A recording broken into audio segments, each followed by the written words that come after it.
radical. Fundamental principles of freedom, rational self-interest, and individual rights. This is the Yaron Brook Show.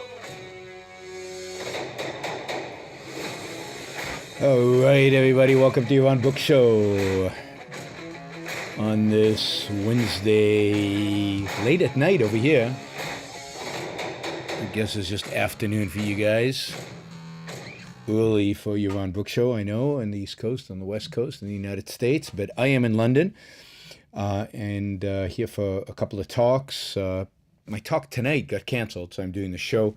But I do have a talk tomorrow at a high school here in London, and then I've got a talk at the Institute of Economic Affairs. So if you're in London and you'd like to join us, come on over, 6 p.m. tomorrow, Institute for Economic Affairs. Let's move this back a little bit.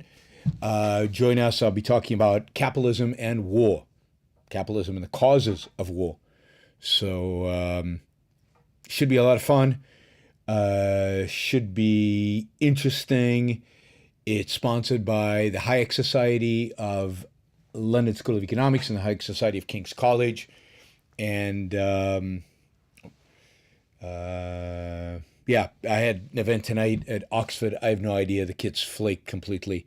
And yesterday they canceled the event. I have no idea why they canceled the event. I have no idea what's going on, but hopefully I'll find out. But whatever, disappointing and frustrating, but it is what it is. Today we're going to talk about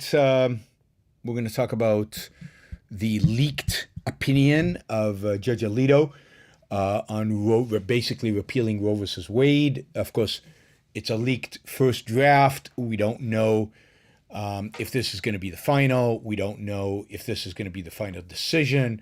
It looks ominous. It looks like it is. It looks like Roe versus Wade is going to be repealed.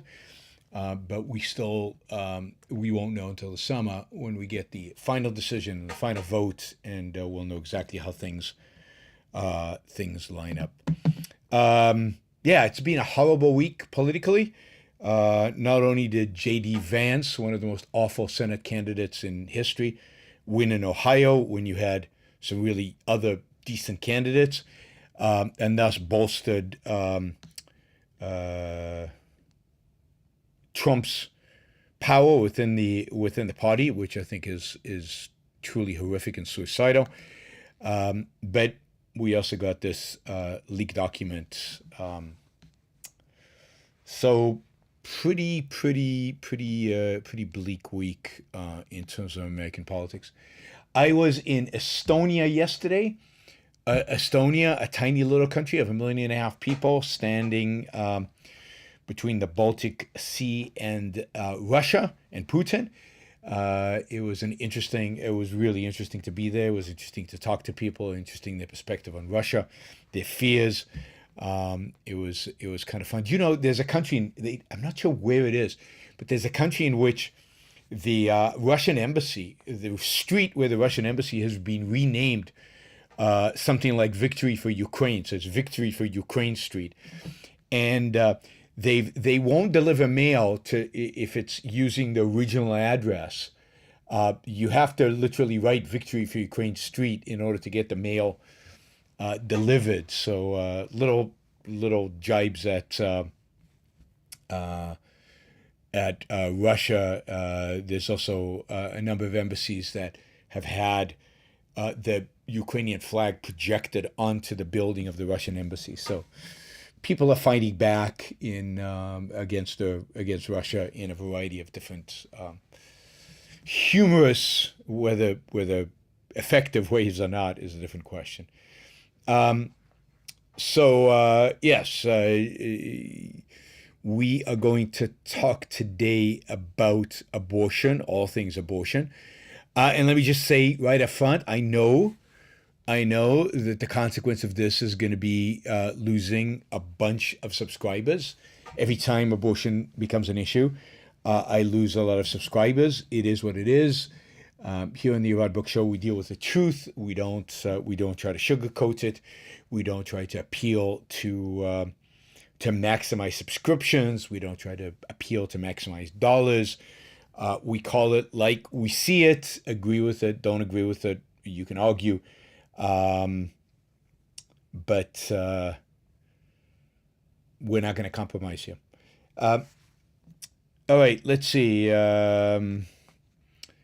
Before we get to the topic itself, I'll just remind everybody, thank you, Jonathan, for the support. We've got that. Thank you, Colt, for the support. Thank you, Free Trade, for the support. These are all people who've already supported the show. Without asking a question, I do have one question from Kirk, which I'll get to. But yes, just a reminder that Super Chat is a way to support the Yaron Brook Show, to support my various activities, and it is a... somebody said Ankon Ben won today. Ankon Ben, we're talking about abortion today. I missed that. I hate following Ankon Ben because I'm sure they had a lot more wisdom. The two philosophers, a lot more wisdom than I do on this issue, although I'm sure we agree 100%, but a lot more wisdom. If I had the time and I was at home, I would actually have scheduled an interview with Ben and Ankon on this. But from the road, it's hard to do that. So we will talk about abortion. I'll do the best that I can to present the case for the right for abortion, that abortion is indeed a moral right. And I'll make that case. We'll also talk about the political consequence of repealing Roe versus Wade. I think it has some interesting consequences politically. So a bunch to talk about. And again, I urge you, if you're so inclined, to support the show, use the Super Chat. We've got targets. Our target typically is $600 a show. It's great if we can get more than that. If somebody who is planning to watch the show till the end can keep track of the dollars raised, that would be fantastic, so we can get really into this, and I don't have to try to keep track of it. Let's see, was there anything else I wanted to say? I wanted to talk about J.D. Vance today, but we'll talk about that another show.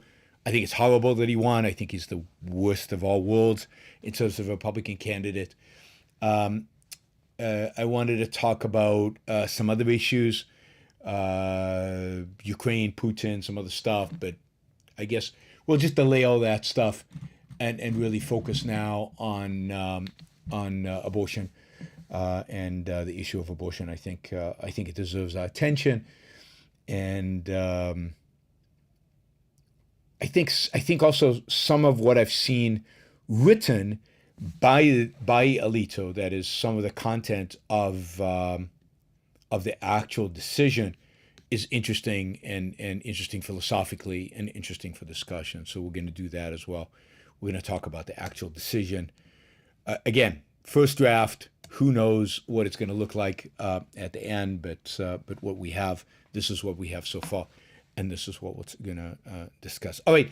So as you know, a draft of Alito's opinion, what is slated was slated to be a majority opinion. So after all arguments on the Missouri case, the court met and voted, and a majority of the courts, probably 5 justices, voted to repeal Roe versus Wade, and assigned the task of writing the decision to Samuel Alito.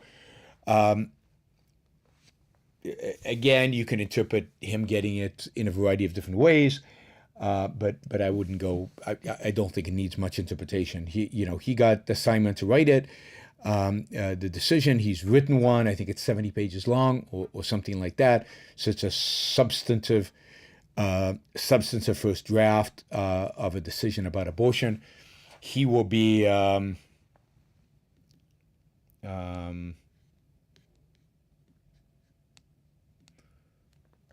anyway, that is. Sorry, I'm trying to copy paste these questions that are suddenly streaming in into the appropriate place.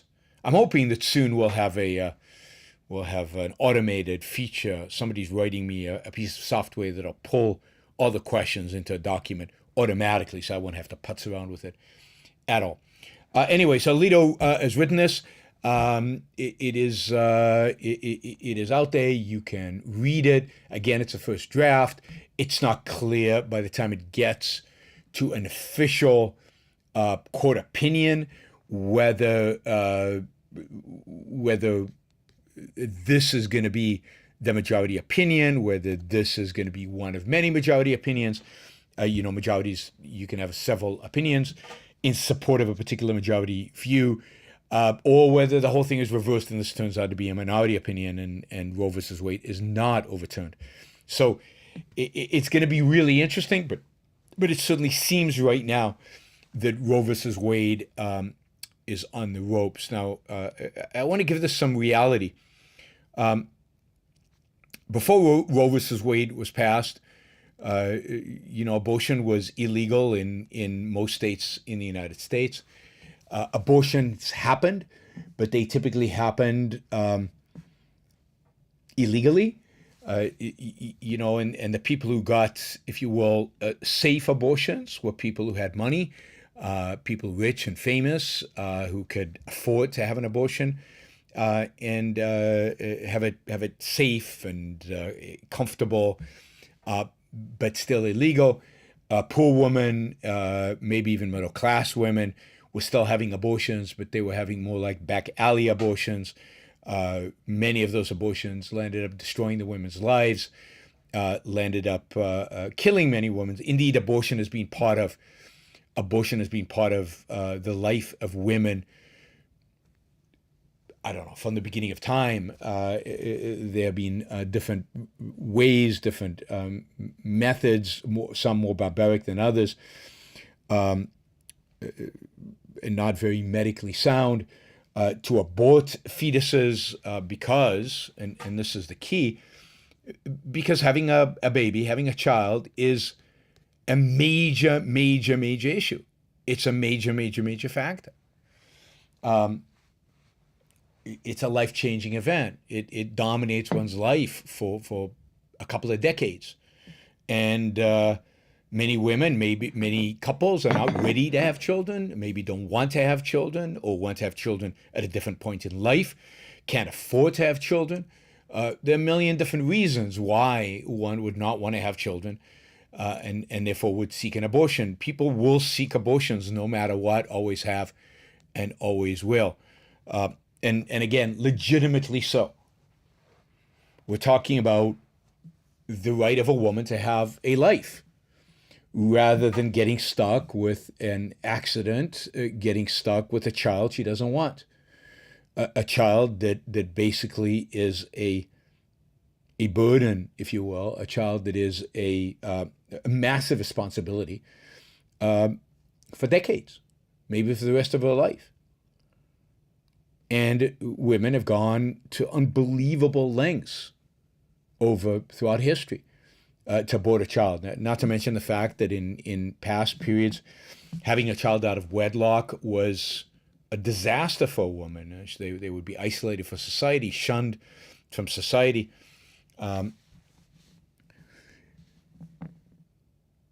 Partially because of the attitudes towards sex that religion has inculcated in our society for millennium.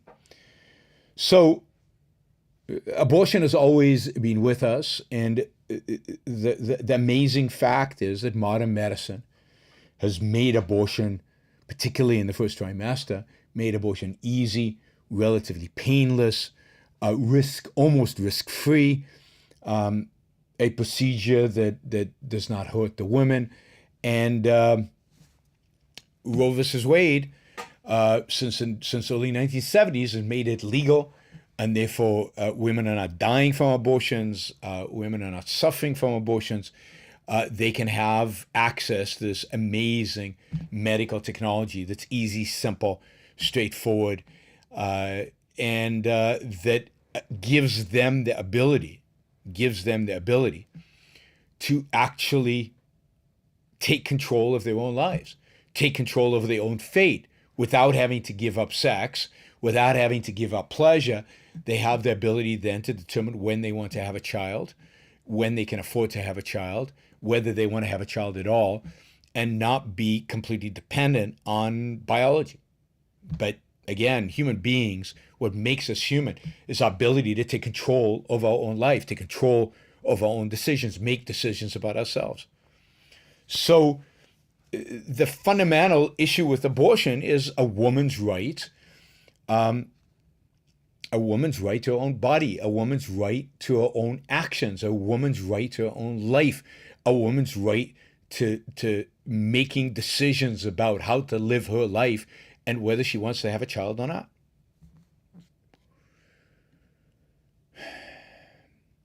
And the fundamental issue here is one's understanding of rights. So I just want to remind you of what Rand has the right to say about individual rights. Rights are not God-given. They're not embedded in us in nature. They're not part of us. They're not intrinsic to human being. They're not something that is added as a spark when a life is conceived. Rights are a moral principle. They're a moral principle. They're human integration. They're a human creation. A moral principle, an objective moral principle, defining and sanctioning a man's freedom of action in a social context. So in society, rights are meant to protect your freedom to act in society. And this applies to a woman. A woman is trying to live her life based on her values, based on her reason, based on her self-interest, based on her pursuit of her own happiness. She's acting in a social context. And she decides she does not want the fetus that is in her belly, in her uterus. So, who has the right to stop her? It's exactly, rights are there to protect that freedom, her freedom, to make a change to her body that relieves her of the necessity to raise a child. Rights are moral principle defining and sanctioning a man's freedom of action. Freedom of action. You don't just have rights as a passive thing. It's a right to. And in this case, it's a right. Rights are about action. Now, this is important when one considers whether a fetus has rights. But note that this is exactly this right to one's own life, to one's own action, to one's own body, to what one does with one's own body, the actions one takes about one's own body, that the conservatives object to, that Alito objects to. I want to read you two sections of his, let me just find them, of his, again, draft decision. So note first that he makes the reference to, so I'm quoting from Alito. The Constitution makes no reference to abortion, and no such right is implicitly protected by any constitutional provision, including the one on which the defenders of Roe and Casey now chiefly rely, the due process clause of the 14th Amendment. So first, the whole point of the Bill of Rights, and Madison is so clear about this, is that they don't articulate, the Bill of Rights does not articulate every right that we as human beings have and therefore is protected by the Constitution. Indeed, Madison's objection to having a Bill of Rights originally was his fear of exactly this approach that Alito takes. Well, it's not in the Bill of Rights, so it's not protected.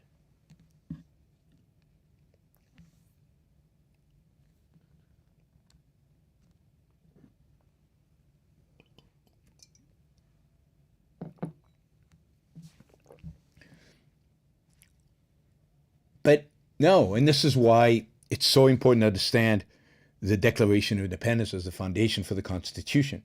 You have a right to life, liberty, and the pursuit of happiness and everything that implies. A woman has a right to her life, which implies that she has a right to act in pursuit of her happiness. She has a right to act in pursuit of her life, the kind of life that she decides that she is going to have. But again, this is exactly what they don't want. They don't want you to have such a right because they don't want to recognize your autonomy as a human being. They don't want to recognize the fact that rights give you that independence, give you that right to act on your own behalf, free of social coercion, constraints, authorities, dogma.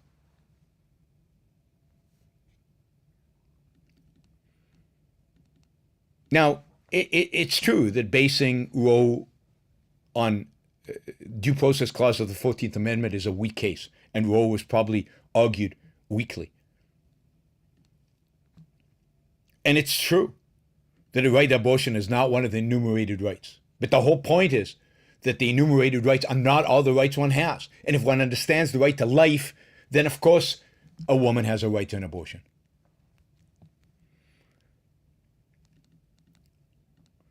But they want us to view rights as very limited. And the only reason, by the way, the only reason that they recognize the rights that in the Bill of Rights is not because they have any understanding on how the rights in the Bill of Rights are connected to the right to life, liberty, and the pursuit of happiness. No, the conservatives today have no concept of the concept of individual rights. Indeed, I've said before, but if you go back to the writings of Scalia, you'll find that Scalia doesn't believe in individual rights. He thinks individual rights are nonsense on stilts. He quotes Bentham on this. Conservatives today don't believe in individual rights. They believe in an originalist interpretation of a constitution because the founders were wise. And they believe in tradition. And we should go back to the Constitution as it's written. But not its spirit. Not what it actually means. Because it actually means a protection of the right to life, which they want to ignore. They want to wipe out. They want to rule out. Because it implies things that are uncomfortable to them. Here's another quote from Alito. Let me just copy these two questions over and then I'll read you this quote.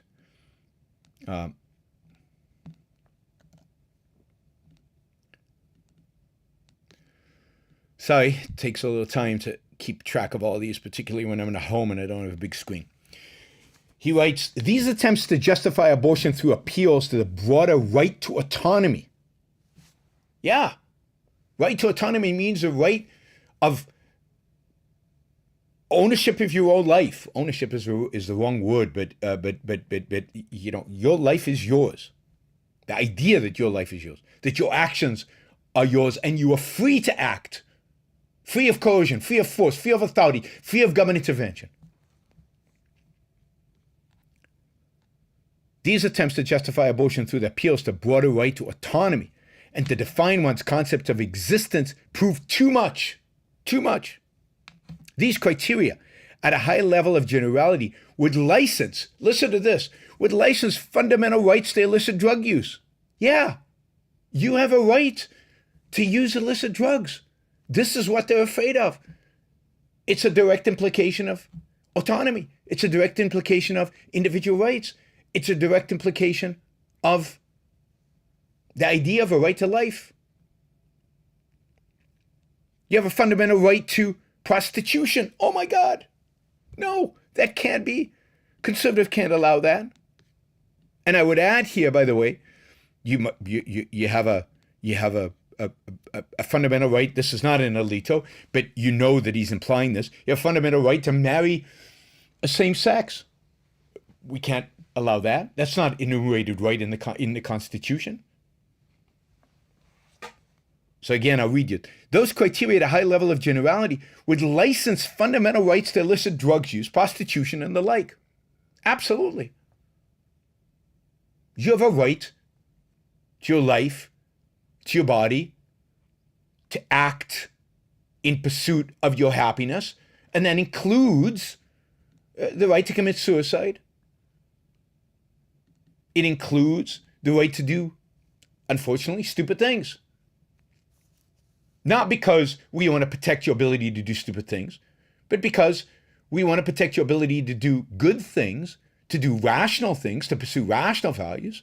And since the government is not in a position to decide what values are rational and what values are not, you should be allowed to do stupid things like drug use and prostitution. He goes on to say, none of these rights have any claim to being deeply rooted in history. You see, it's all about tradition. It's all about history. It's not about rights. It's not about what rights actually mean. It's not about what the right to life actually implies. It's not about the actual intention of the founders and the intention of the Constitution. It's about how it's been interpreted in history.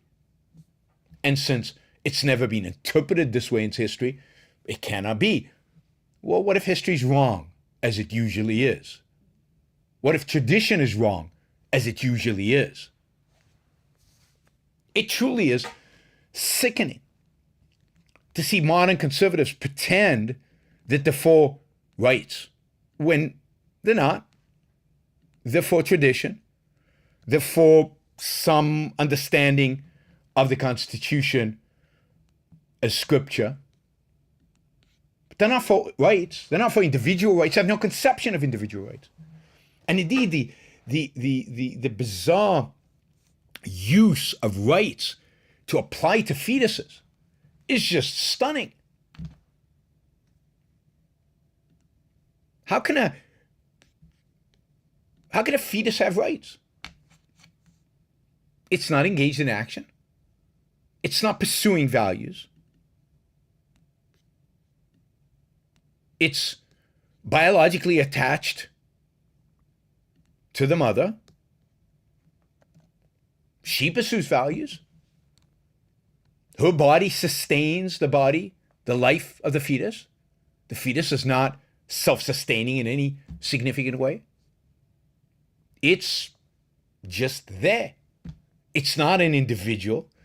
It's not an individual human being. Whether it's viable or not is not relevant. Even when it's viable, it's, as long as it's inside that woman, it doesn't have rights. It's not acting. It's not in a social context. It's inside the mother. It's not an independent being.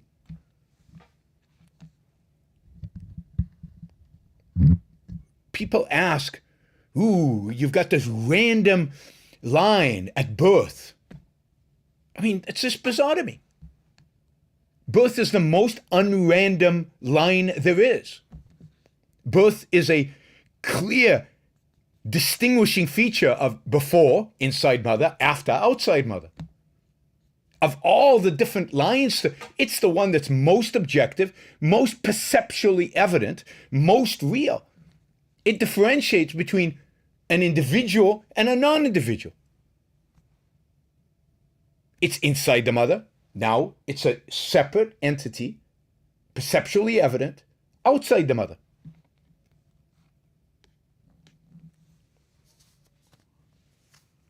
Viability makes no difference until it's born. If it's born at 25 months and it's viable, once it's born, it has rights.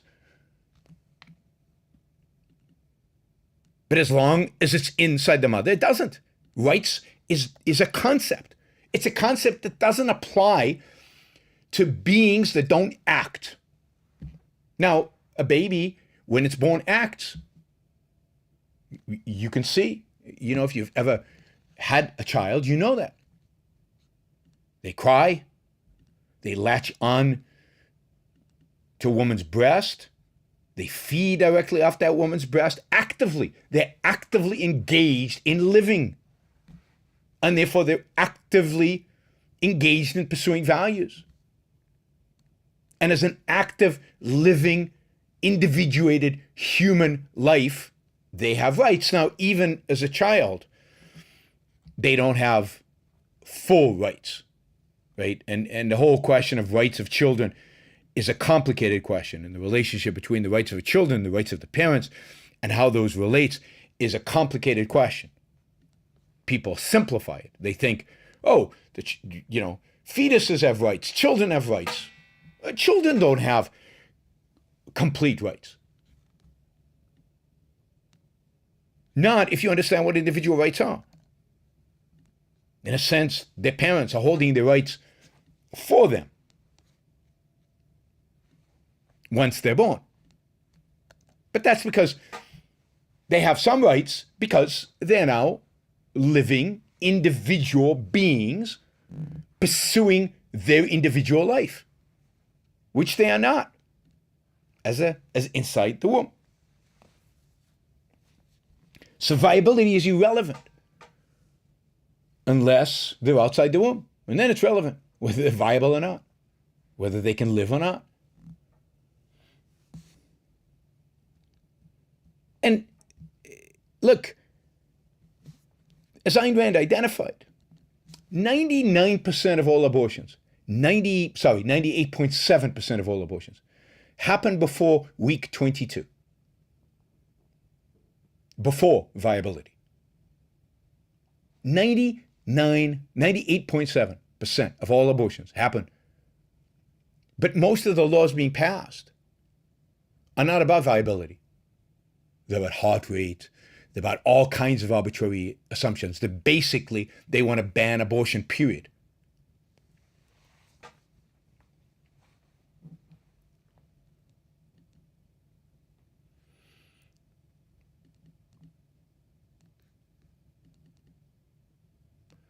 So,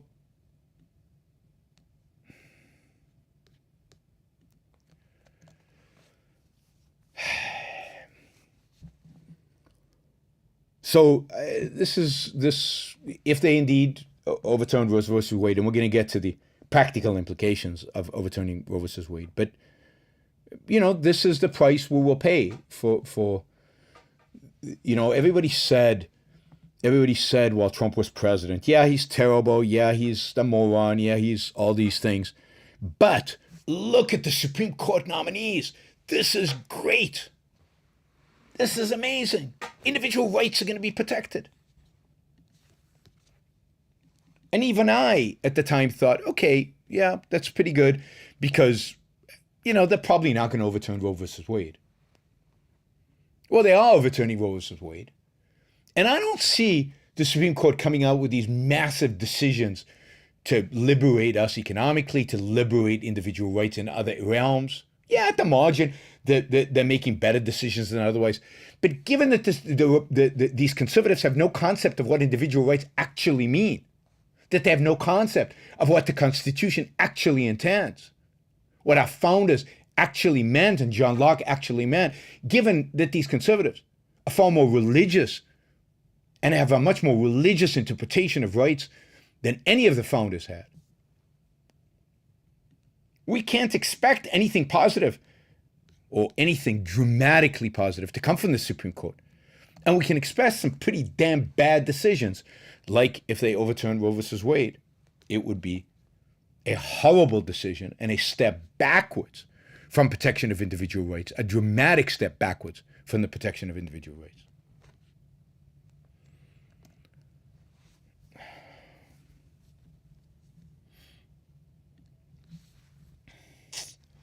Getting a lot of questions. This is good.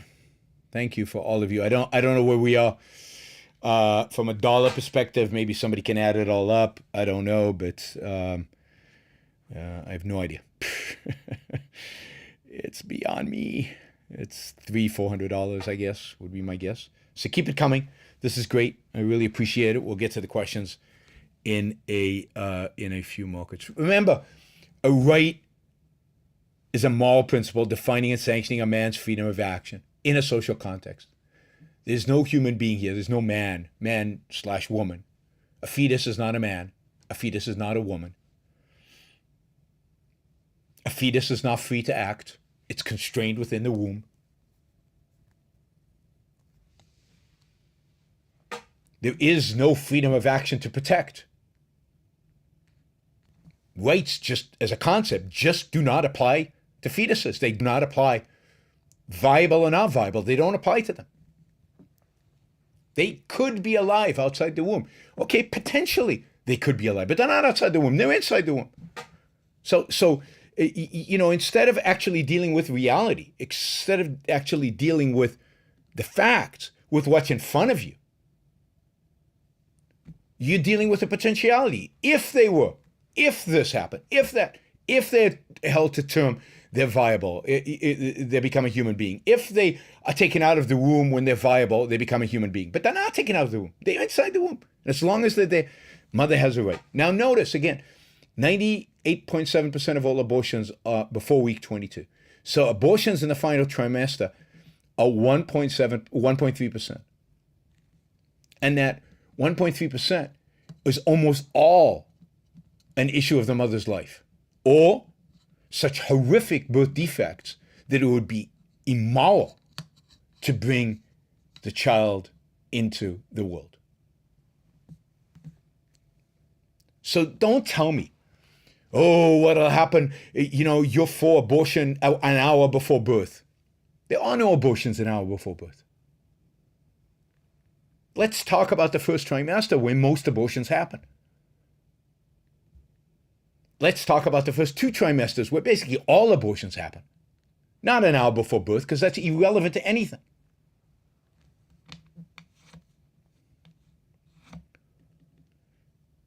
But what's really, not what's really. One of the things that this really illustrates, which should scare all of you, is the extent to which Alito and the conservatives have no concept, no understanding of what individual rights actually mean, what individual rights actually are. It shouldn't surprise you, shouldn't be new, because we've known this for a long time. Long time. All right. So morally, this is a travesty. Legally, from a constitutional perspective, this is a travesty, repealing Roe versus Wade. What this will do is basically the first step will be the Congress will try and act. So Democrats will be incentivized to try to pass federal legislation that protects abortion. But to do that, they need either 60 votes in the Senate, which they don't have, or they need to do away with the filibuster, which a number of Democratic senators refuse to do. They will use this as a major campaign issue in the 2022 elections for the Senate and the House. I think it's going to help them. How much it helps them is hard to tell. Republicans had an opportunity to crush the Democrats, crush them. This will provide an issue that will motivate young people to vote, motivate women to vote, motivate a lot of people who typically don't vote in midterm elections to vote on the Democratic side. And it could suppress the victory of the Republicans. It's hard to tell how much, but there is significant support for abortion among the American population, particularly among young people and particularly among women, including Republican women. So hard to tell how this plays out in the election. If Republicans win back the Senate and the House in 2022, they will be motivated to pass legislation to ban abortion universally across the country. But for that, Republicans will need 60 votes or do away with the filibuster. And again, I suspect that Republicans will not want to do away with the filibuster, but who knows? Who knows? I mean, particularly right now with the with the kind of attitudes that so many people on the right have. Let's use the power to get back at the left. Let's abuse power in order to get back at the left. It doesn't matter as long as we screw the left. Nothing else matters. Maybe they will do away with the filibuster when they win. And indeed, if they would have to get the presidency as well, so they'd have to wait till 2024. But if in 2024 they have the presidency, they have the Senate, they have the House, they could very well pass federal legislation banning abortion, which would be even more catastrophic than repealing Roe versus Wade. Short of all that, we will see real battles going on at the state level. And these are going to be real battles. Suddenly, there are going to be people incentivized to vote who typically don't vote.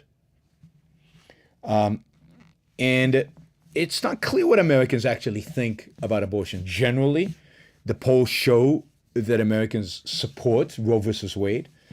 Generally, it appears that Americans support some restrictions on abortion, but also allowing abortions in some circumstances. There's something like 80% approval for abortion in the case of incest and rape.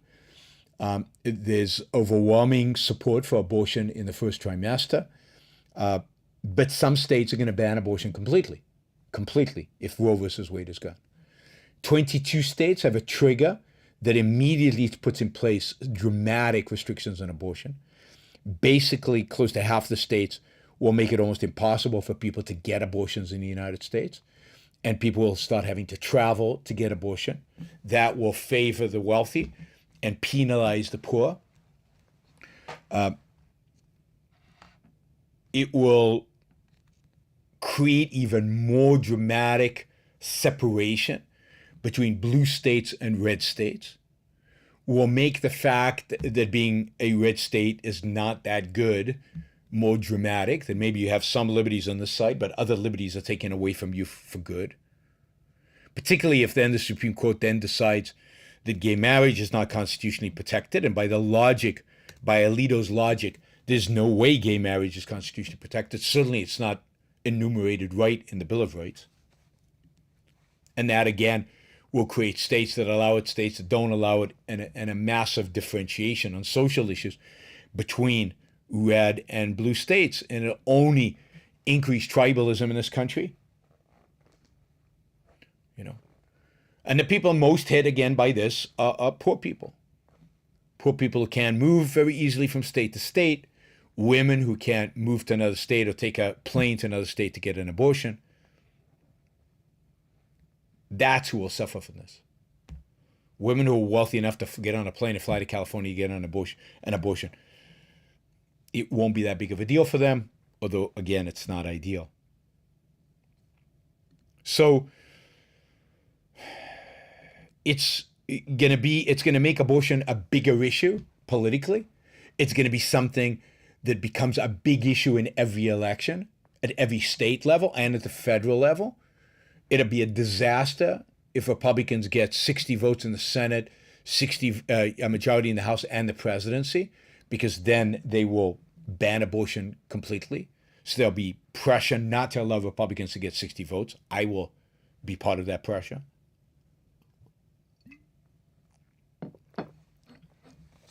It's just a political disaster, and that's what happens. When you don't recognize the power of individual rights, when the courts do not protect individual rights, when the courts do not have a proper understanding of the Constitution, and therefore do not use the Constitution to protect us from government overreach, to protect us from government coercion, government force,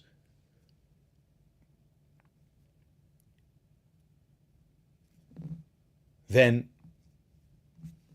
what you get is you get the issues politicized, and you get more tribalism, and you get less unity.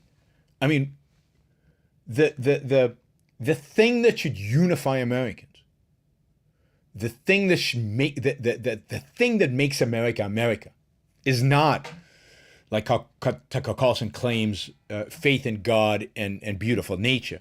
The thing that makes America America is the Constitution and the Declaration of Independence. The thing that makes America America is the moral foundation on which this country was founded. The thing that makes America America is individual rights, and the idea that the government's responsibility is the protection of individual rights. If individual rights are gone, if individual rights don't matter, if individual rights are just an issue of history, then what makes America America? What's special about this country? What's unique about this country? Anything? We just become another country like Europe, like any country in Europe, where we fight about everything. Everything's democratic. Everything's voted. That's what's going to happen with abortion. We're taking a principled individual rights perspective, a protection of rights, and we're turning it into majority votes. Let's just vote on everything. And that's destroying the very essence of America. and some people in the chat here want to do it because they want to screw the left. They want to destroy America to screw the left. That's where we are today in this country. The tribalism.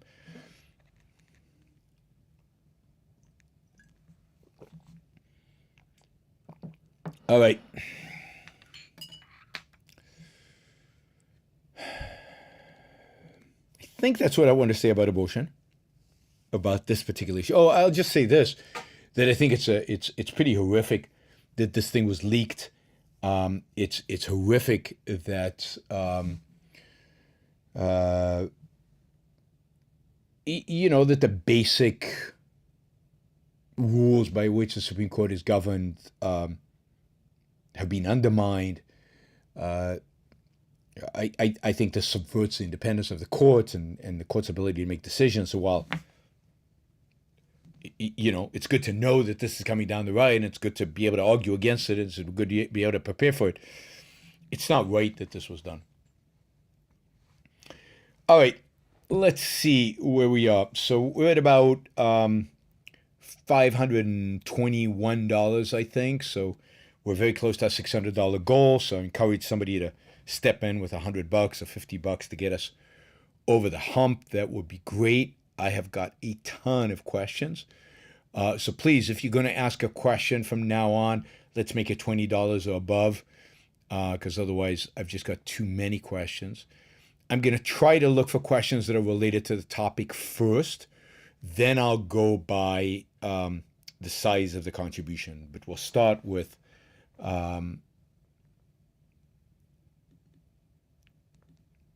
we'll start from that.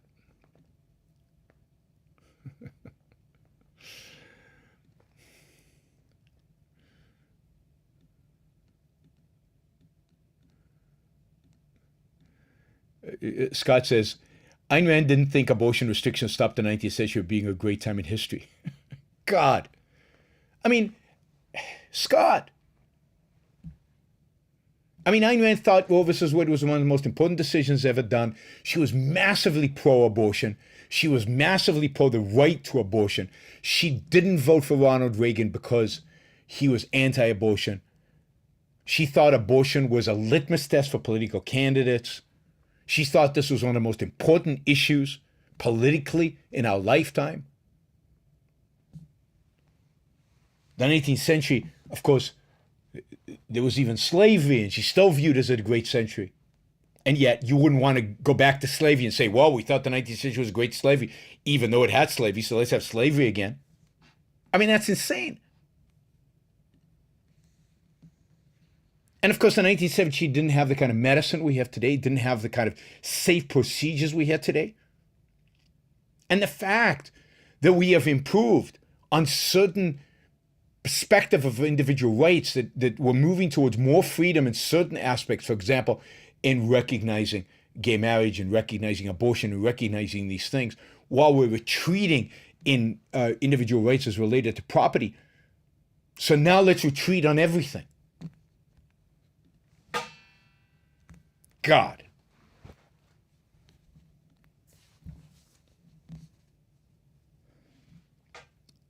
All right.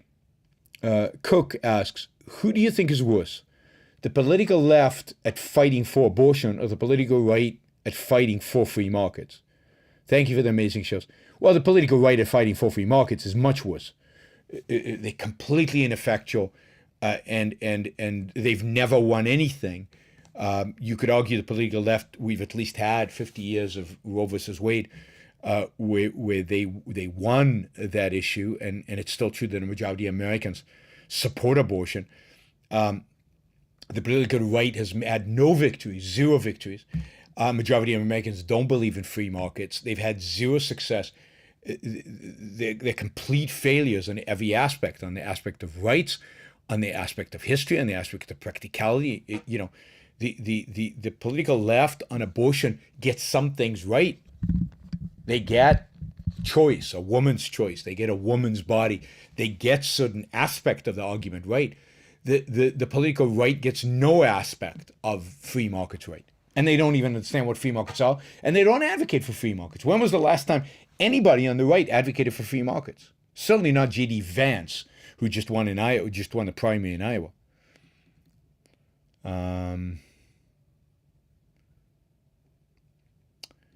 Orak Promo says, we have the chance to have better romantic relationships in civilization by restricting women who are turning to a backward world between the sexes. I don't know what the hell that means. We have the chance to have better romantic relationships in civilization by restricting women. No, that is insane. What does it even mean to have a romantic relationship with women when you're trying to restrict them? I mean, the whole point of a romantic relationship is to love somebody for their abilities, to love somebody for their values, to love somebody for the fact that they can act and pursue and do things in the world. How can you even value a woman who is, I mean, who cannot express her potential, who cannot express who she is, who cannot pursue her values because you or society or somebody has decided to restrict her? Now, women, like men, need to adopt rational, good philosophy. And we don't have that. Men or women. But this idea that this problem of the sexes is a woman problem, it's just, or we need to bring them back to the 1950s.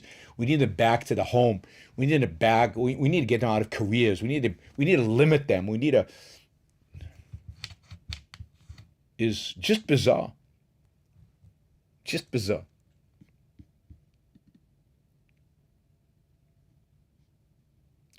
Who wants to live in that kind of world? Who wants to live in that kind of world with those kind of women? Alex says, your thoughts on Federalist argument that Roe was bad judicial philosophy and abortion should be left to the states. If abortion, I mean, the two issues. If abortion is murder, it can't be left to the states. If abortion is murder, it must be banned by the federal government. You can't have some states allow murder and other states not. The whole point of the federal government is to protect us, protect individual rights. It's not true that states have a right to violate individual rights. And if abortion is a woman's right, then it should be protected by it is protected by the Constitution and protected federally. And states don't have a right to violate a woman's right to an abortion. So abortion is an issue of rights. And issues of rights are issues of federal law and need to be determined at the federal level. Federalism is not about issues of rights. It's about optional issues, optional values. It's about secondary issues. It's not about fundamental issues of rights. That's why the Civil War was justified. You cannot have federalism, some states with slavery and some states with not. You cannot have significant numbers of states violating individual rights. And that's what would be implied by federalism for abortion. On either side of the argument, it's wrong. Whether that is the side of the argument in the sense of whether you're for or against abortion. All right, let's see more related questions. Will overturning Roe cost Republicans in the midterms, or will the economy and inflation be so bad it won't matter? I don't know. I'm not very good at these kind of political predictions. I think it'll hurt them at the margin, but I don't think it'll be enough to overcome. And I don't think it's the economy even that people are voting. I think it's the people despise the defund the police, the critical race theory, the crazy social programs of the left. They despise those things. Now, whether abortion will be enough to overcome that and overcome a bad economy and inflation, I don't think so, but I do think at the margin it will hurt them. I do think Democrats could get historically high turnout for a midterm election because of the ruling. And that would be a tragedy because I was hoping Republicans would win in the midterms. Theme Master asks, do you think there are a larger number of incels per capita among abortionists, I don't know what abortionist means, wanting to diminish casual sex. I mean, I think that many incels, many men going their own way or whatever, are medievalists. They would like, competition for sex. They don't have the self-esteem for it. They don't have the self-esteem that's required to be a man in a relationship with a strong woman, with a woman who has a career, with a woman who might earn more money than you do. They don't have the self-esteem to deal with that. That requires self-esteem. And they would like to go back to arranged marriages. They would like to go back to a time where women had no power, that men had all the power, and that they could dictate the relationship, not because they were smarter, stronger, or whatever, but because they were men and they had legal status and women didn't. And I see that, in so much of the so-called men movement. So I think it really is an issue of self-esteem.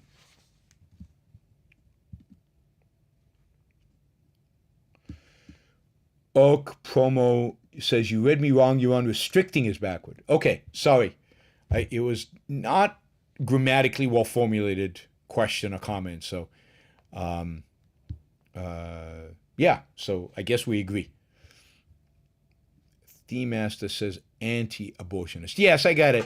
So the anti-abortionists, I think many of the anti-abortionists are incels and so on who want to do away with casual sex because they feel inferior by having to compete for it, and they don't get it. They don't get casual sex. They're not good enough for it. Nobody will sleep with them, so they want to destroy it for everybody else. There's a certain element of envy there for the people who do have it. Oh God, how do we get rid of this? How do I block this? Go to remove, put user in timeout, hide user on this channel. All right, cool. We got dating site spam because I must be talking about incels or sex or something like that. There must be something in the algorithm that every time I say sex, these dating sites bots find the website somehow, find us and get on the chat. It's pretty amazing what modern technology can do in the name of spam.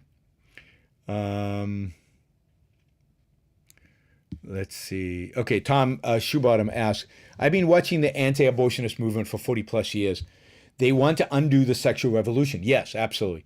The freedom to have a sex life outside of traditional religion and return women to being primarily childbearers. Absolutely. And thanks, Thomas, for pointing this out. I've made this point on previous shows. I want to make it again.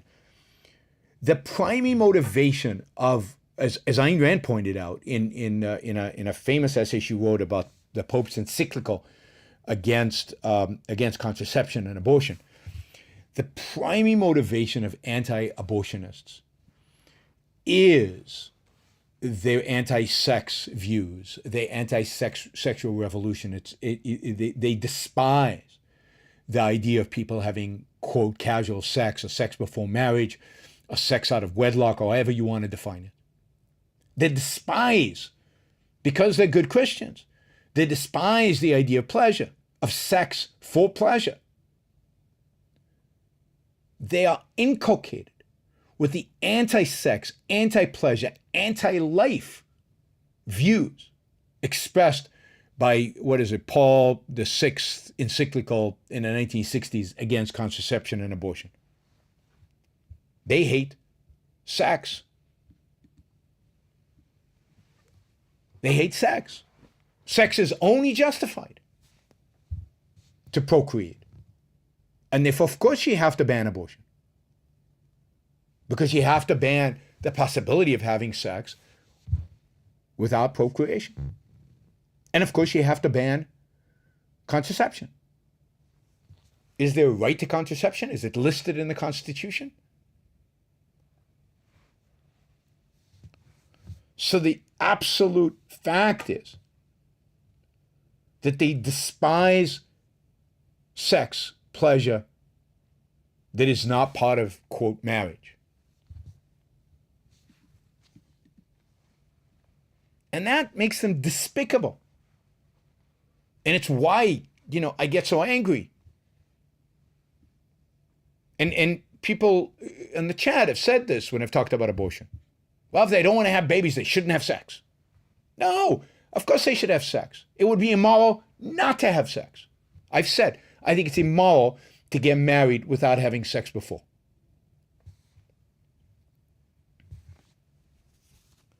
But that's the position of the Catholic Church, and that's the position that many Christians have adopted. Unfortunately, many Protestants have adopted it as well. They never used to have this position, but they've adopted this position.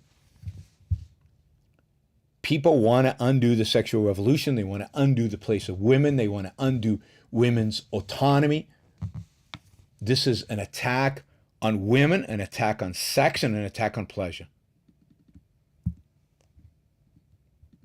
Life in the womb never has rights because it's in the womb, as I talked about at the beginning of the show. Rights are to protect individual human action. There is no individual human here, and there is no action. Fetuses don't act. There's nothing to protect. So there are no rights. Fetuses don't have rights. They have rights when they are born.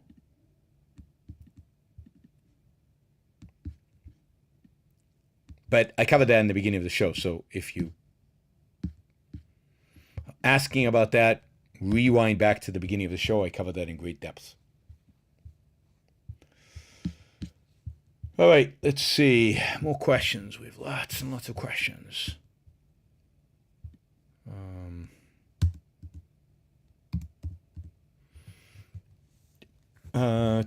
Michael asks, even when it's overturned, most states will still allow for abortions, and groups like Planned Parenthood will bus people from non-abortion states to legal abortion states. If they bust them, they could be sued in places like Texas. I'm not sure that's even possible. But will we see Antifa-style riots from this decision? I don't know. I don't know what we'll see from this decision. I'm not sure there's enough passion around this decision to see real demonstrations, widespread demonstrations about it. But no, this is, I mean, Michael, you're making light of this decision, but this decision is a reflection of the anti-individual rights views of at least 5 justices on this court. And we know the other 4 don't believe in individual rights as well. So what this reflects is that there's no justice on the Supreme Court today who actually has a conception of individual rights, that actually believes in protecting individual rights. And that is an unbelievably scary phenomenon. Plus, this is a disaster for poor women. It is a disaster for teenagers. It is a disaster for many young people. It's horrific what this has done. And to dismiss it as Planned Parenthood will bust them is absurd and ridiculous. They're going to make it incredibly difficult for them to bust them. They're going to make it impossible for them to advertise in those states. It's going to be almost impossible for particularly poor teenagers to get abortions in the United States in half the states of the Union. And that is a massive travesty of justice. MR, thanks for the support. Really appreciate it. I think we're probably at 600. I haven't seen the latest numbers. Charlie says, well, philosophically, I agree with you. Legally, Roe versus Wade was at best a shaky decision, at worst, straight up a bogus case. It was a shaky decision. So instead, what the court should do is ground it on proper grounds. Not say we're doing away with it. Say, yeah, it wasn't argued very well. Here's a proper argument for it. That's what the Supreme Court. But as long as they're not going to do that, it's better to have something on shaky decisions than nothing at all.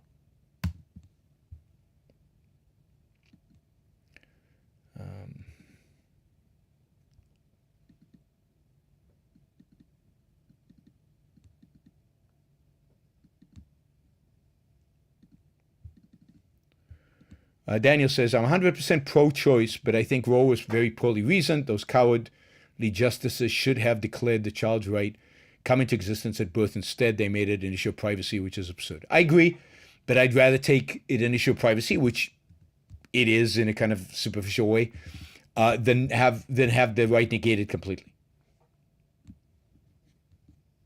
So, yes, poorly decided, better poorly decided than wrongly decided, which it would be if we just banned abortions, which is what we're heading towards. All right.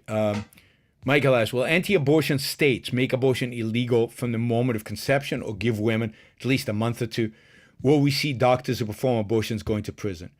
I think you'll see a variety of different things. You'll see states that ban abortion at time 0. You'll see states that ban abortion heartbeat, 15 months, 21 months. Ban abortion completely except in cases of rape and incest. So you'll see a whole variety. And yes, I think that doctors are going to go to prison. There's no question in my mind that doctors are going to go to prison. Landon Wall says originalists treat the Constitution like scripture. Absolutely.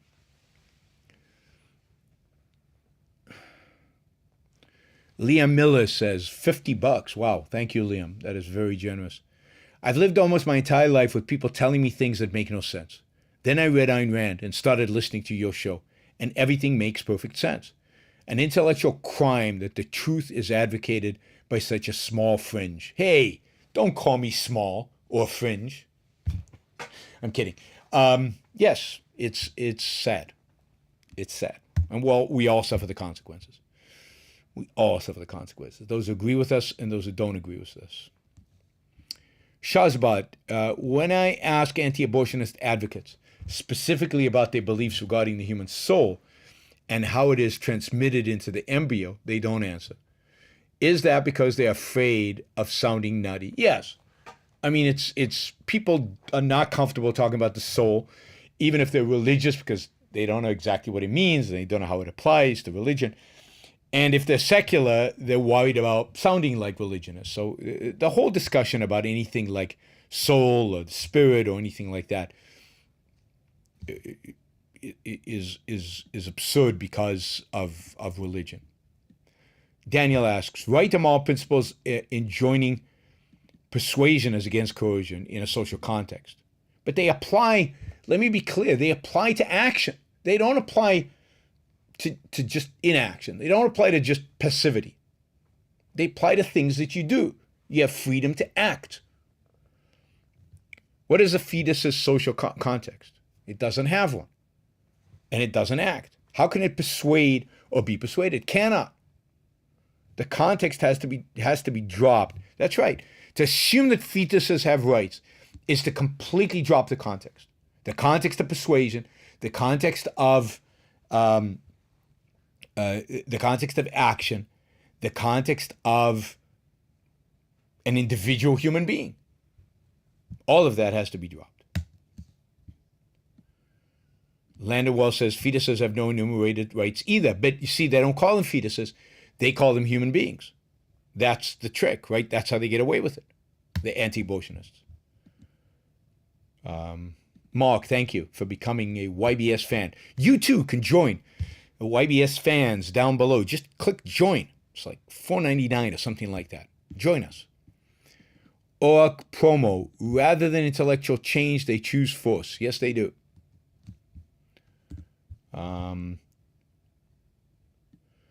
Jean Ventura says, I miss the frequent shows, but it's great to see you traveling. Thanks for all the value you bring to me. One day I'll be one of your whales. Thanks, Jean. I'm looking forward to you being one of my whales. I didn't mention that I was in Tbilisi. I did 3 different events in Tbilisi. Tbilisi's, one of our best places in terms of getting serious students to really think and consider and study objectivism. Tbilisi, Georgia.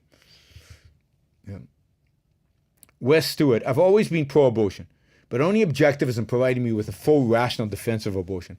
After understanding it, I see every other secular argument fall short and give huge opening for anti-abortionists. Absolutely. Thank you, Wes. $100. Really appreciate the support. But yes, Sadly, the left does a poor job defending abortion, and by and has allowed the anti-abortionists to win battle after battle after battle after battle. So yes, very disheartening. But again, as somebody said, it's like the right's attempts to defend property rights. So yeah, property rights. Ryan Ward says, "Hi, Yaron. Thank you for introducing me to the concept of individuated human beings many months ago. Your critics really should watch your videos on the subject before passing judgment." Yeah, they should. I mean, people say, "Oh, why don't you address these arguments, Yaron?" I've addressed them 1,000 times. They're hours and hours of videos of me addressing all these arguments, but they have to do it from scratch every single time.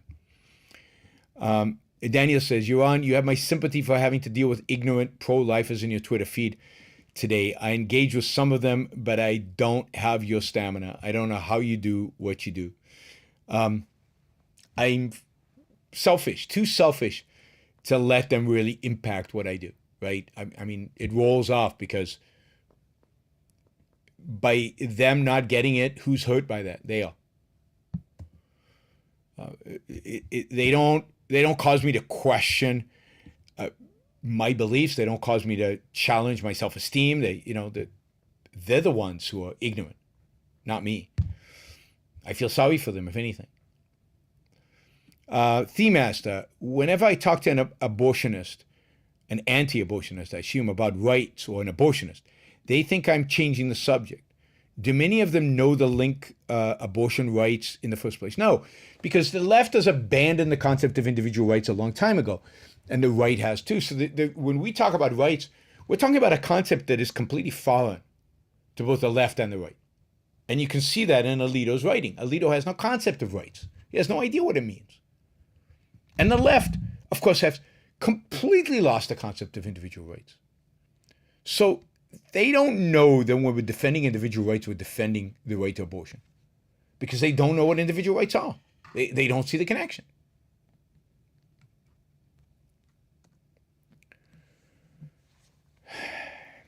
Corey says, "Is this a backlash from the overbearing dominance of the left culturally over the past 10 years?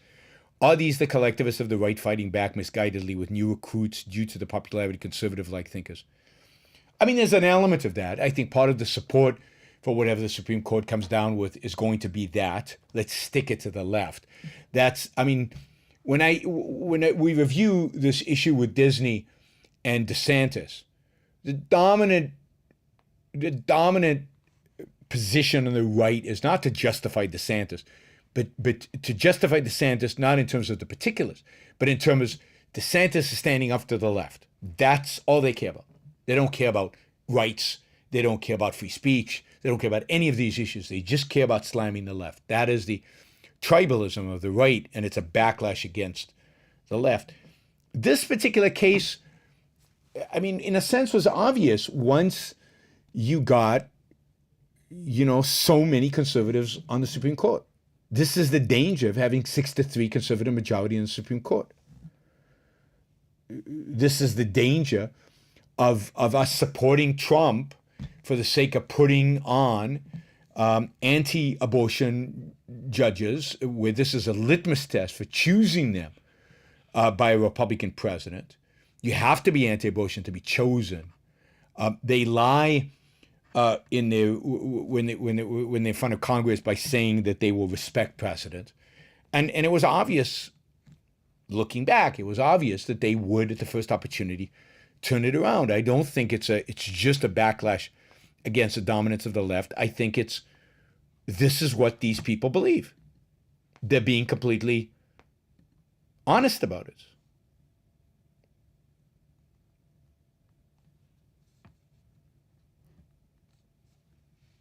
Yeah, Eddie in the chat says, and he says, Americans are beyond ignorant when it comes to abortion. You guys should read a little history and see the disaster in Eastern Europe, and particularly in Romania, when abortion was banned. Absolutely. Oh, what abortion was like in America when it was banned, and what a disaster it was. So absolutely, thank you Eddie, for injecting some fact and some history into the discussion. Michael says, I was talking with conservatives and brought up how only people have rights. One argued that animals have a right to life because they are alive. How would you argue against this lunacy? Or are they just too far gone? Well, in a sense, they're far gone, but you have to argue against it. Where do rights come from? Rights come from the need to protect the conceptual being from force. Animals don't need protection of force. Animals live in a world of force, in a world of coercion. Animals eat each other. We don't say the deer's rights are violated when the lion attacks it. That's bizarre. The way a lion survives is by attacking a deer. It's just nature. It's just life. That's the way it is. But to protect human beings from other human beings, to protect the ability to think, the ability to act in pursuit of our happiness, because we're a conceptual being, we must be free from force from other human beings. And that's where rights come from. Rights are not mystically derived. They're not instilled in us by nature. They are a consequence of our nature and of our need to survive and thrive among other people in a social context. And that's exactly why fetuses don't have rights, because they're not trying to thrive and succeed in a social context. They're not in that context. But conservatives don't have any concept of rights. They think it's something God gives us. The most sophisticated ones think that nature embodies into us. The founding fathers had a kind of a very mixed view of rights, better than most Americans, conservatives today, but still wrong. It's only Ayn Rand that has a proper conception of rights. Locke has a pretty good conception of rights, but Rand nails it, as she does with almost every concept of the Enlightenment, good concept of the Enlightenment. She brings it home. She integrates it. She provides with the definitive answer about these things.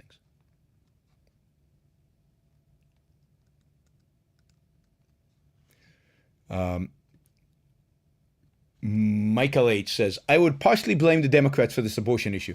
They had the numbers to amend the Constitution in 2008, but rather than do that, even though they claim to be pro-choice, they passed Obamacare. Thoughts?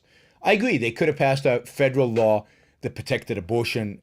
The problem is that many Southern Democrats, Southern Democratic senators didn't want to do it. Although they never had 60 senators, I'm not sure they had the numbers to pass it. But I agree. At the earliest opportunity that you can, one should pass a law, a federal law to protect abortion. If the courts won't protect it, then we need legislatures to protect it.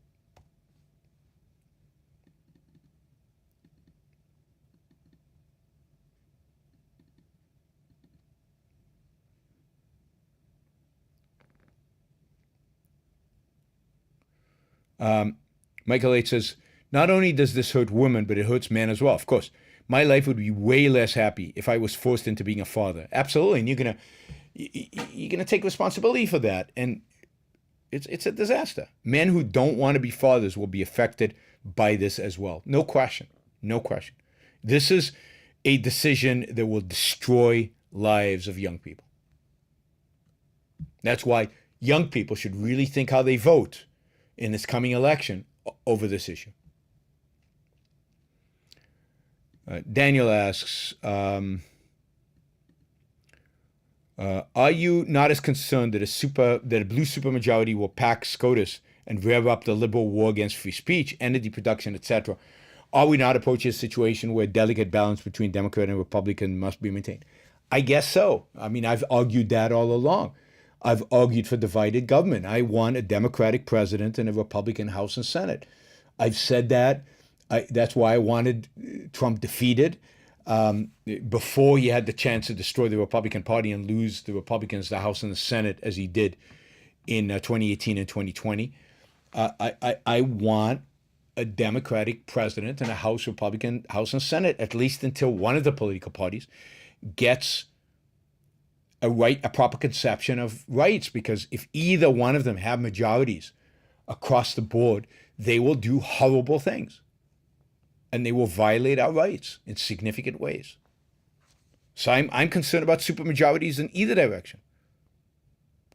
And not just supermajorities, majorities, period. I want divided government. I've wanted divided government for years, since the Clinton years.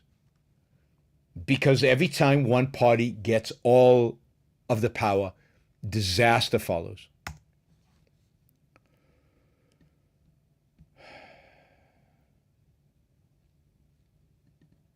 Cobb says, I am willing to support giving New Right complete power to crush the woke left.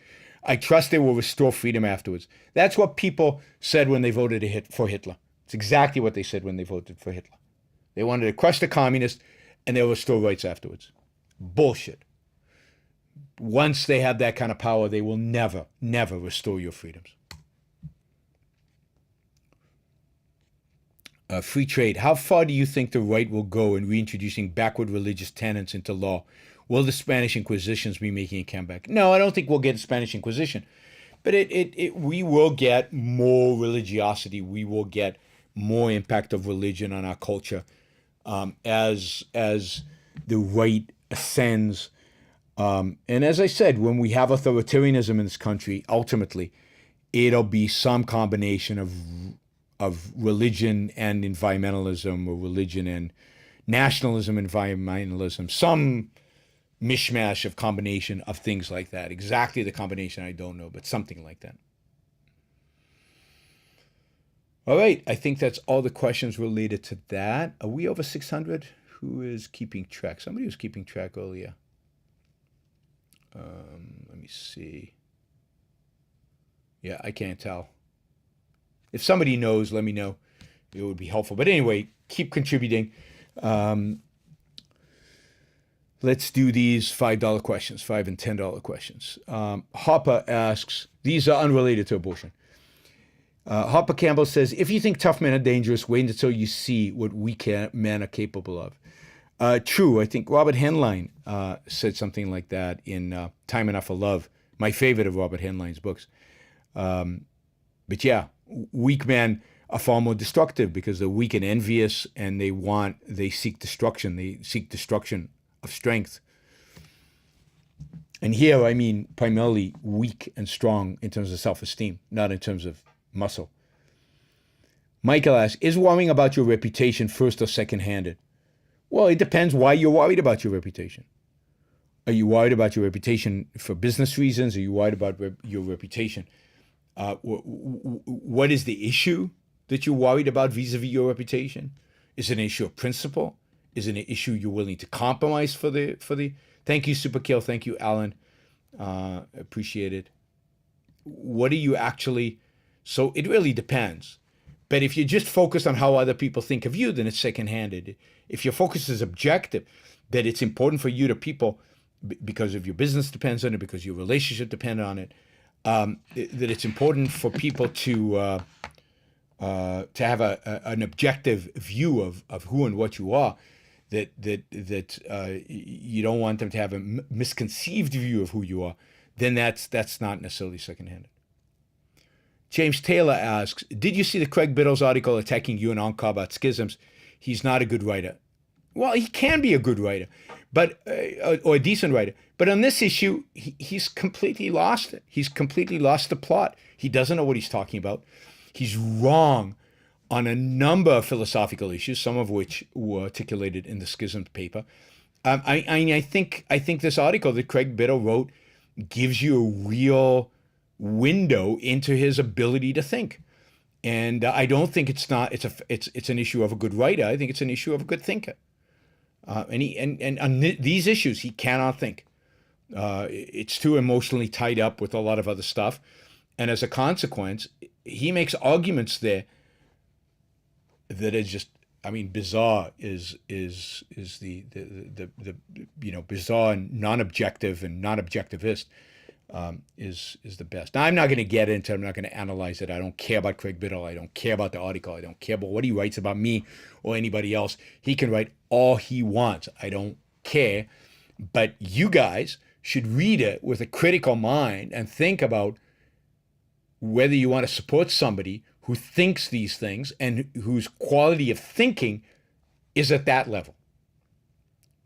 Your choice, your decision about what to do about it, not mine.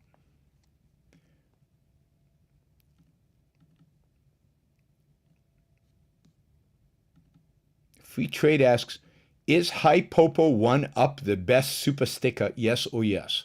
I guess the answer is yes. I don't even know what that is. I have no idea what that is.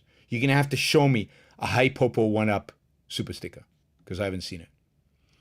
Michael asks, do you think getting into objectivist intellectuals into academia is sanctioning a corrupt system by attempting to change it from within?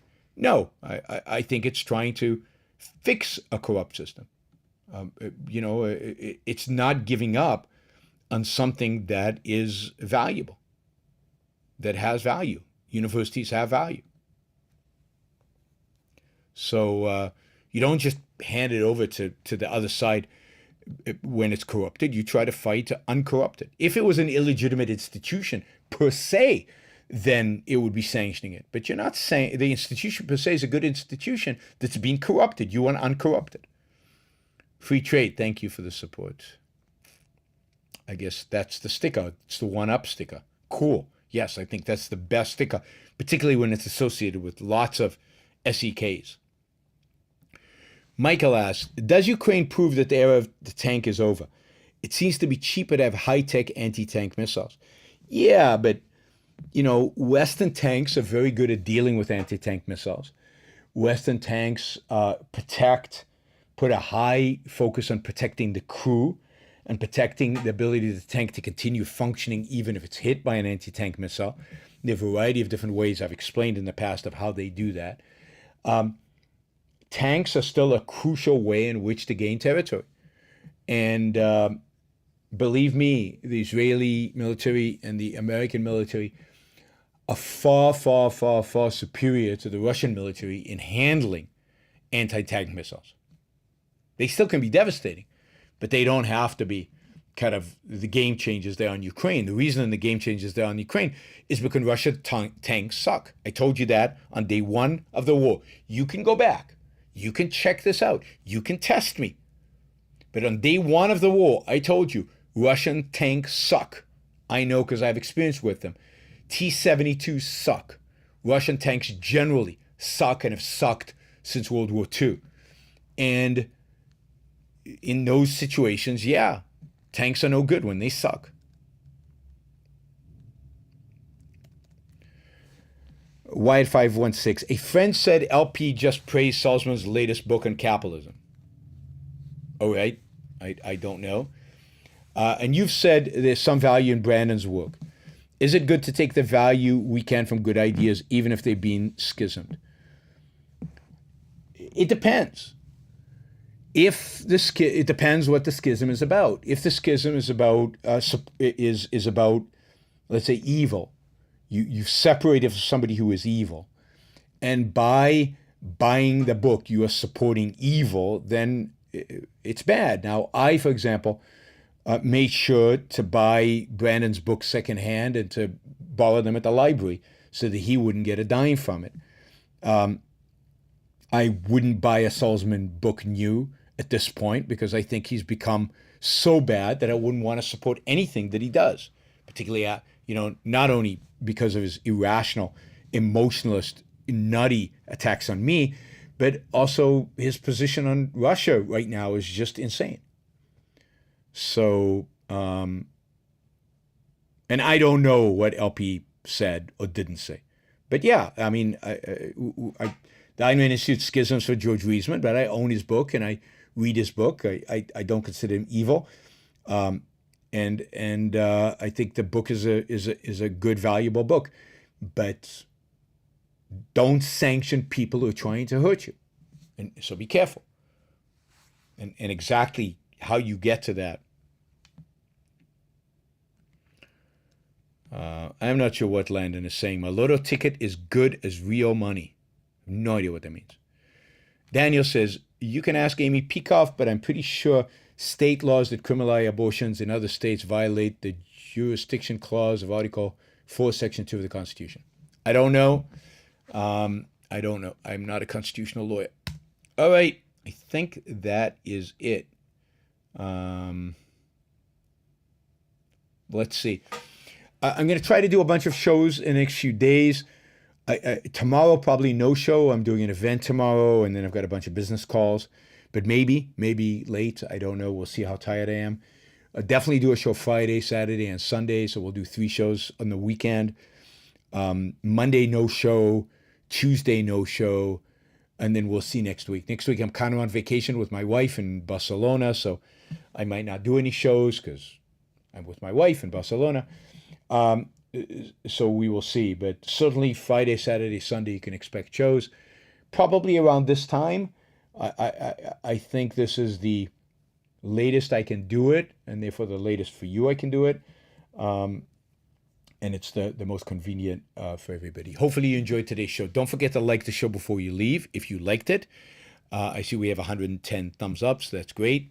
I can't see how many thumbs down we have until I actually exit the show, and then I can see how many thumbs down we have. I'm sure we have quite a few. Applejack asks, let's get past inside baseball. I find it boring and irrelevant to your runtime. I agree. Stop asking me questions about this bullshit. You come to your own conclusions about these people. You know my conclusions about them.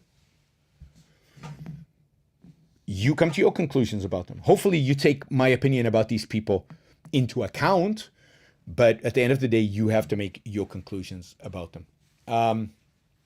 Yeah, Barcelona is one of the most beautiful cities in Europe, and also some of the best food in Europe. So we've got 4 restaurants. I think it's 6, 8, I think 10 Michelin stars in 4 days. So that's gonna be cool. A lot of money. Anyway, I'm gonna be in London the next few days, so I'll be doing shows from London. I hope if you are in the UK that you come and see me tomorrow night at 6 p.m. at the Institute of Economic Affairs. You can find information about that event online, but I'm sure if you just show up at 6 8 p.m., you're fine, but you should probably register. I posted it on Twitter, so you can find it on my Twitter feed. But yeah, come to the event. Love to see you. It should be fun. I'm talking about capitalism as the antidote to war. That collectivism is the cause of war. It should be an interesting event. Be interested to see what the libertarians think of that. And it'd be great to have a big audience. Be good to have a big audience. It'd be a good signal to the Institute of Economic Affairs that I can bring a big audience. So I really, really, really, really ask you, if you're in London, if you're in the UK, please come to the event tomorrow night, 6 p.m., Institute of Economic Affairs. I think it'll be a good event, and it'll be great for you to show support by coming to a live event. So for those of you living in the area, come say hello. Thanks, everybody. Have a great night. I will talk to you soon, probably Friday.